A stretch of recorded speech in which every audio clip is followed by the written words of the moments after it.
عيادة الموتوسيكلات. سلسلة جديدة هنتكلم فيها ان شاء الله عن ازاي تكشف عن الموتوسيكل بتاعك وانت بتشتريه، سواء كان زيرو او مستعمل، واهم الاجزاء اللي في الموتوسيكل. يقدمها لكم اخوكم محمود سولو، ويلا بينا نشوف اول مريض معانا في حلقة النهارده، الا وهو تيل الفرامل او جهاز الفرامل ككل. هنتكلم ان شاء الله النهارده عن الفرامل وايه الحاجات اللي تاخد بالك منها في الفرامل. وقبل ما نبدا خلينا نجاوب على سؤال الحلقه اللي فاتت اللي كان بيتكلم عن ليه لازم اركب تيل اصلي مش تيل كوبي في جهاز الفرامل بتاعي. بصوا يا جدعان، مبدئيا زي ما قلنا ان الماده بتاعت صناعه الطنابير ديت هي الالومنيوم، فبالتالي الطنابير ديت بتبقى خفيفه جدا وسهله الكسر، تمام؟ فلما انت تركب تيل كوبي في جهاز الفرامل دوت، التيل الكوبي بيبقى مصنوع من ماده احتكاكيه ما بتخلصش بسهوله، بتبقى ناشفه محطوط فيها براده حديد كتيره، تمام؟ عكس التيل الاصلي اللي بيبقى محطوط فيه في صناعته في تكوين الماده المعجون بتاع الاحتكاك، بيبقى حاطين فيه ماده اللي هي اسمها الاسبستوس، فدي بتتاكل بسرعه. فانت محتاج ماده تكون بتتاكل بسرعه عشان ما تاكلش الطنبوره، فاهم حاجه؟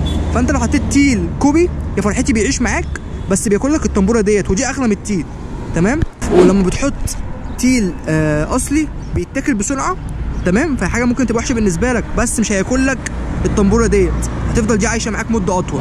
بس ده كان اجابه السؤال. تعالوا بقى نتكلم عن الفرامل وجهاز الفرامل، ازاي اكشف على جهاز الفرامل دوت وانا بشتري الموتوسيكل بتاعي.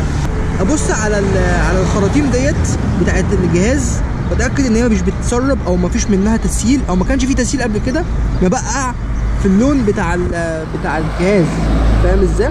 بتاكد من الخراطيم ديت بتاعت الباكن ان هي ما فيهاش قطع او خرم او تسريب او اي حاجه، عشان كل دوت هيأثر على الفرامل وهيدخل لها هواء ومش هتمسك معاك بشكل كويس. نفس النظام في الجهاز اللي ورا، اتاكد ان المسامير ديت مش بتسرب زيت، واتاكد ان المسامير اللي جوه ديت شايفينها ولا لا. ابص على السنون بتاعتها، اتاكد ان هي مش مفوته، عشان دي لو مفوته هتطلع عينك مش هتعرف تحل التيل اللي جوه، تمام؟ وابص على التيل كده من جوه، تمام؟ بحاول اشوف كده زي ما انتم شايفين هو لسه ايه التيل، عشان ده عشان لسه راكب فايه في تخانه، فانت بتبص بعينك كده تشوف ايه التخانه اللي فيه قد ايه. وطبعا الحاجات دي بتبان برده وانت بتجرب الموتوسيكل، وزي ما قلنا مش كل حاجه لازم تبقى كامله، ومش لازم كل حاجه تبقى اللي هي زيرو، عشان دي مش مكنه زيرو، انت مش بتشتري مكنه زيرو. بس لو بتشتري مكنه زيرو طبعا في حاجات تخلي بالك منها ان هي ما ينفعش تبقى موجوده، زي ان التيل ده لازم يبقى جديد، الفرده جديده ما فيهاش ولا مسمار، فاهم؟ كل حاجه تبقى A1. بس دي كده كانت حلقه التيل وازاي تكشف عليه سريعا كده اهوت. بما ان احنا بنتكلم عن التيل، خلينا بقى نخلص الجزء القداماني ده كله ونتكلم عن الجنط ان شاء الله الحلقه الجايه.